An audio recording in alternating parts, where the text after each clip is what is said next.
بسم الله الرحمن الرحيم. السلام علیکم ورحمۃ اللہ. یہ ڈاکٹر فضل الہی صاحب کا آفیشیل یوٹیوب چینل ہے. اس کو لائک، سبسکرائب اور شیئر کریں اور بیل آئیکن پریس کریں تاکہ نئے آنے والی ویڈیوز کا نوٹیفیکیشن آپ کو موصول ہو سکے. جزاکم اللہ خیر.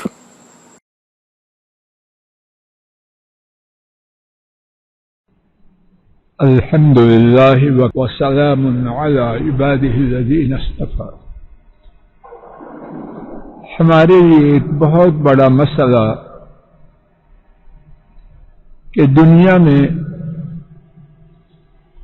مصیبتیں آتی ہیں تو ہم ان مصیبتوں کی وجہ سے پریشان ہو جاتے ہیں، اور کتنی ہی دفعہ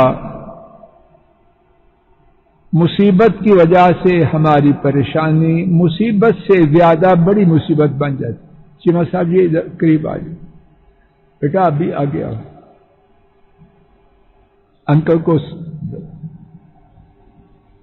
کتنی ہی دفعہ مصیبت کی وجہ سے آنے والی پریشانی وہ مصیبت سے بھی ہمارے لیے بڑی بن جاتی، اور اسی کو آج کی زبان میں ٹینشن کہتے ہیں. ارحم الراحمین رب العالمین نے ٹینشن کے علاج کے لیے کتاب اپنی کلام پاک میں بہت سی تدبیریں بتائی. ان میں سے ایک تدبیر اپنے محدود وقت میں اس کا کچھ حصہ اپنے فائدے کے لیے اور آپ کے لیے اللہ کی توفیق سے عرض کر رہا ہوں. اللہ ٹھیک بات کہنے سمجھنے کی توفیق دے اور مجھے اور آپ کو اس سے فائدہ اٹھانے کی توفیق. تو بات یہ ہے، پوری توجہ کیجیے، بات میرے اور آپ کے لیے ہے. مجھ پر اور آپ میں سے ہر ایک پر اللہ تعالی کی نعمتیں ان گنت اور بے شمار ہیں. سورہ ابراہیم آیت شریفہ 34 میں اور سورہ النحل آیت شریفہ 18 میں اللہ پاک نے ایک ہی بات فرمائی ہے، وَإِن تَعُدُّوا نِعْمَةَ اللَّهِ لَا تُحْصُوهَا. اگر تم اللہ کی نعمتوں کو شمار کرو تو ان کو شمار بولو نہیں کر سکتے. تو تدبیر کیا ہے اللہ کے لیے؟ میں آپ غور کریں. ہود علیہ السلام نے سورہ الاعراف میں ہے آیت شریفہ 69، حضرت ہود علیہ السلام نے اپنی قوم کو یہ تدبیر بتلائی. اللہ پاک کو اتنی پسند آئی، ہمیشہ کے لیے اپنی کتاب میں محفوظ کر دی. فاذکروا آلاء اللہ لعلکم تفلحون. تم اللہ کی نعمتوں کو یاد کرو. خالد بھائی سمجھ آ رہی ہے؟ تم اللہ کی نعمتوں کو یاد کرو، کیا ہوگا؟ لا الہ الا اللہ. شاید کہ تم فلاح پا جاؤ. نعمتوں کو یاد کرنے سے کیا ملے گا عمر؟ فلاح ملے گی. فلاح کیا ہے؟ سبحان اللہ. حضرات و خواتین پوری توجہ کریں، یہ سودا مجھے اور آپ سب کو چاہیے. فلاح کیا ہے؟ فلاح کی دو قسمیں ہیں، ایک دنیا کی ایک آخرت کی. ٹینشن دنیا میں ہے تو ہم دنیا کی بات صرف کرتے ہیں. امام راغب اصفہانی نے فلاح دنیاوی اس کے بارے میں بیان کیا. فلاح یہ ہے ایسی خوشبختیاں مل جائیں، یا اللہ مجھے آپ کو دے دے. ایسی خوشبختیاں مل جائیں کہ زندگی خوشگوار ہو جائے. زندگی خوشگوار نوٹوں سے نہیں ہوتی. نوٹوں والے ٹینشن میں ہے کہ نہیں؟ زندگی خوشگوار ڈگریوں سے نہیں ہوتی، زندگی خوشگوار بڑے عہدوں سے نہیں ہوتی، کس سے ہوتی ہے؟ عرش والے رب کی طرف سے خوشبختی آئے تو زندگی خوشگوار ہو جائے۔ بات سمجھ میں آ رہی چیمہ صاحب؟ تو فرمایا اللہ کی نعمتوں کو یاد کرو تاکہ شاید کہ تم ایسی خوشبختیاں پالو کہ زندگی خوشگوار ہو جائے۔ تو جب زندگی خوشگوار ہوگی ٹینشن رہے گی۔ گھر میں داخل ہوا کھلے چہرے سے مسکراتا ہوا، بیوی کو دیکھا کھلے چہرے سے، بچوں کے منہ چومے، پوتوں سے معانقہ کیا، کسی کا ہاتھ چوما، کسی کی رخسار چومی، اندر اطمینان ہے، سکون ہے۔ وہ چھابڑی لگا کے آیا ہے یا فیکٹری سے آیا ہے، ہوائی جہاز پہ آیا ہے یا سائیکل پہ آیا ہے، لیکن یہ زندگی مزے کی ہے کہ نہیں؟ اور اگر آیا ہے منہ بنائے ہوئے تو دروازہ بند کر دو، کوئی بولے نہیں۔ بچے بھی کہیں گے دادا جی تھی اتھے ہی فوت ہو جاندے تھے۔ اچھا، اگر زبان سے نہ بولیں گے تو دل میں دادا کے آنے پہ خوشی کریں گے۔ بہویں کیا کہیں گی کہ جس دن سے اس گھر میں آئے ہوں مصیبت مصیبت۔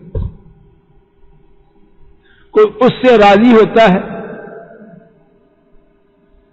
اندر آگ ہے اور وہ خوشگوار کہاں سے ہو؟ تو یہ چیز، ایسی سعادتیں پانا، ایسی خوشبختی پانا جس سے زندگی خوشگوار ہو جائے، اس کی چابی کیا ہے؟ بولو سب، اللہ کی نعمتوں کا یاد کرنا۔ کس نے بیان کی؟ ہود علیہ السلام نے، اور اللہ نے اس کو سورہ الاعراف کی آیت شریفہ 69 میں ہمیشہ کے لیے محفوظ ہے۔ دو مثالیں انتہائی اختصار سے سنیے، شاید بات میرے اور آپ کے لیے خوب واضح ہو جائے۔ حافظ ذہبی نے امام شعبی کے حوالے سے اپنی کتاب سیر اعلام النبلاء میں بیان کیا۔ پوری توجہ سے سنوں میں اور آپ، انشاءاللہ فائدہ ہو۔ عروہ بن زبیر، حضرت زبیر کے بیٹے اور حضرت صدیق کے نواسے، ان کا بیٹا محمد، استبل جانتے ہیں، یہاں جانوروں کو باندھتے، اس کی سب سے اونچی چھت سے گرا، نیچے چوپائے تھے، چوپایوں نے گرنے والے کو پاؤں تھلے مسل دیا اور جوان بیٹا وہیں فوت ہو گیا۔ عروہ کو کچھ خبر نہیں۔ ایک شخص، اس کو ان کی موت کی خبر ہوئی، عروہ کے پاس آیا اور ان کو تعزیت کرنے لگا۔ سمجھ آ رہی ہے بات کی عبداللہ جی؟ بات سنی جا رہی ہے؟ ان کو تعزیت کرنے لگا۔ اس سے کچھ وقت پہلے عروہ نے اپنی ایک ٹانگ کٹوائی تھی، ٹانگ میں کوئی انفیکشن کوئی چیز ہو گئی، تو انہوں نے سمجھا کہ شاید میری ٹانگ کی وجہ سے تعزیت کر رہا۔ اس شخص نے کہا نہیں، میں ٹانگ کی وجہ سے تعزیت نہیں کر رہا، میں آپ کے بیٹے محمد کی تعزیت کر رہا ہوں۔ ان کو کچھ خبر نہیں۔ اس نے بتایا یہ ہوا ہے۔ اب سنیے ان کا بیان۔ وہ اس نسخہ ربانی پر، اللہ کے اس عظیم نسخہ پر عمل کرنے والے، انہوں نے فوراً کہا یا اللہ تیرا شکر ہے کہ آپ نے میری ایک ٹانگ کو میرے جسم کے 4 حصوں میں سے ایک کو لیا، 3 باقی رہنے دی۔ کون سے 4 حصے؟ 2 ہاتھ سواری صاحب اور 2 کیا مقصد؟ اللہ آپ چاہتے چاروں لے جاتے، میرے پاس کون سی فوج ہے روکنے والی؟ یہ ترجمہ نہیں کر رہا، تشریح ہے۔ تو آپ نے صرف ایک حصہ لیا، چاہتے تو چاروں لے جاتے۔ اللہ پاک آپ نے ایک حصہ صرف لیا اور 3 میرے لیے رہنے دیے۔ بات سمجھ میں آ رہی؟ اور اس کے بعد کیا کہا؟ ان کے 7 بیٹے تھے، یا اللہ آپ نے میرا ایک بیٹا لیا ہے، 6 بیٹے میرے پاس باقی رہنے دیے۔ تو بجائے ٹینشن کے کیا کر رہے ہیں؟ شکر کر رہے ہیں۔ بات واضح ہو رہی؟ ہماری زندگی میں ایک سادہ مثال، ادھر گلاس ہے پانی کا، قاری صاحب ہے گلاس؟ نہیں ہے تو چھوڑ، اوپر ہے چھوڑ دو۔ پانی کا گلاس ہے آدھا۔ اب 2 سوچ کے انداز ہیں، عمر جی سمجھ آ رہی ہے؟ ایک انداز ہے سیاپا پارٹی، ٹینشن پارٹی، وہ کیا کہے گی؟ آدھا گلاس، آدھا گلاس خالی ہے۔ ایک ہے شکر گزار پارٹی، تو کہے گا یا اللہ تیرا شکر ہے آدھا گلاس پانی دیا۔ تو سمجھ آ رہی ہے بات؟ انور رضا صاحب بات واضح ہے، چیز ایک ہے خالد صاحب، گلاس ایک برتن ہے، آدھا پانی ہے آدھا خالی ہے۔ ٹینشن گروپ جس کا ممبر میں اور آپ ہو، اللہ جانے کون نہیں، اللہ کرے سارے نہ ہو، یہ ممبرشپ بڑی کھوٹی ہے، اللہ اس ممبرشپ سے ہماری جان چھوڑا ہے۔ ٹینشن پارٹی کیا کہے گی؟ وہ آدھا گلاس خالی ہے، میرا بیڑا غرق ہو گیا۔ خوشگوار زندگی والی پارٹی کیا کہے گی؟ یا اللہ تیرا شکر ہے، اگر ایک قطرہ بھی پانی نہ دیتا تو میں کیا کر سکتا، آپ نے آدھا گلاس پانی دیا۔ اب دونوں میں سے ملک صاحب خوشگوار زندگی کس کی ہوگی؟ بولو۔ جو پانی کے ہونے پر شکر کرتا، اور اس کا معنی یہ نہیں کہ اس کے بعد بیٹھ جانے، پوری کوشش کرے کہ پورا گلاس لینا ہے، کوشش پوری کرے، لیکن ٹینشن نہیں، شکر کرے۔ ایک واقعہ اور سن لیجیے، امام ذہبی ہی نے بیان کیا ہے، قاضی شرح بہت بڑے قاضی تھے، وہ فرماتے ہیں جب بھی مجھ پر کوئی مصیبت آتی ہے میں 4 دفعہ اللہ تعالی کا شکر کرتا۔ کتنی دفعہ بولو؟ اگر کوئی 2-3 منٹ اوپر ہو جائے تو کوئی حرج تو نہیں۔ 4 دفعہ ہر مصیبت کے آنے پر اللہ کی حمد و ثنا کرتا۔ اور کیوں کرتا ہوں 4؟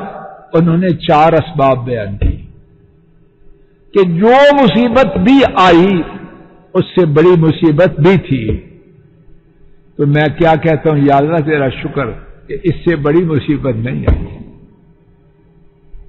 جو مصیبت مجھ پر آپ پر آئی ہے، میرے سپورٹرز نے، میرے فینز نے، میرے کولیگز نے، اللہ تعالیٰ کا کیا بگاڑ ہوا؟ کچھ بگاڑ ہوا؟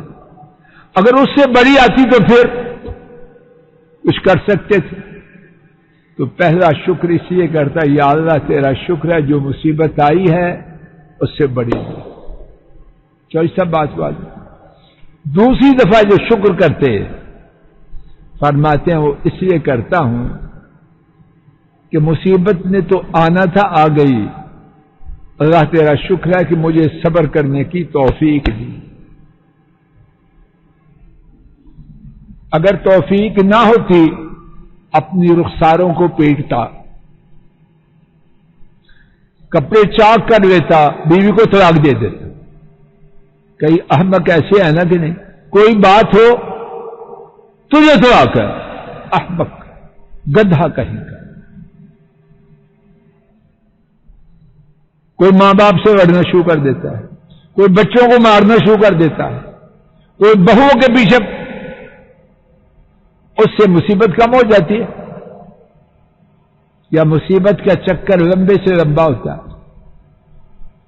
تو دوسرا شکر اس لیے کرتے، یا اللہ تیرا شکر کہ مصیبت تو آئی، آپ نے صبر کی توفیق کی. فرماتے ہیں تیسرا شکر اس لیے کرتا ہوں کہ یا اللہ مصیبت آئی، آپ نے انا للہ و انا الیہ راجعون پڑھنے کی توفیق دی. اس کی شان اللہ کے ہاں بڑی ہے. بات واضح ہو رہی ہے. اور چوتھی دفعہ شکر اس لیے کرتا کہ یا اللہ شکر ہے جو مصیبت ہے وہ دنیا کی ہے اور دنیا ختم ہو جانی ہے. یا اللہ تیرا شکر ہے یہ مصیبت میرے دین میں نہیں آئی. دین کی بربادی ہمیشہ کی بربادی ہے. دنیا کی بربادی نہ دنیا نے رہنا ہے، نہ دنیا کی بربادی نے رہنا ہے. بات کا خلاصہ، اور اس پر بات ختم ہو گئی. ٹینشن جس نے ہماری جان کھا ماری، مکانات، وسائل، گاڑیاں، ڈگریاں، کاروبار ہونے کے باوجود اطمینان نہیں، ٹینشن کی وجہ سے. اس کے علاج کی ایک تدبیر ہم نے کیا سنی بولو، اللہ کی نعمتوں کو یاد کریں. ایک سادہ زبان میں اس کا ترجمہ کرتا ہوں. جب میں آپ کسی وجہ سے پریشان ہوں، بستر پر آئیں، نیند نہ آئے، تو ایک طریقہ یہ ہے صبح سے لے کر اللہ کی نعمتوں کو شمار کریں. یا اللہ صبح میں اٹھا، آپ کا شکر ہے قید میں نہیں تھا، آپ کا شکر ہے حوالات میں نہیں تھا، آپ کا شکر ہے ایمرجنسی شروع کرے. 10 بجے تک بھی نہیں پہنچے گا کہ نیند آ جائے گی انشاءاللہ. کبھی میں اور آپ اللہ کی اپنے اوپر نعمتوں کو مکمل شمار کر سکتے ہیں؟ کوئی تجربہ کر کے دیکھ. تھک جائے گا، تھک کے سو جائے گا، نعمتیں ختم نہیں. تو آج کی تدبیر یہی ہے کہ ہر مصیبت کے آنے سے پہلے اور بعد میں اللہ کی نعمتوں کا شکر کریں، ان کو یاد کریں، تو انشاءاللہ مصیبتوں کا بوجھ یا تو ختم ہو جائے گا یا کم ہو.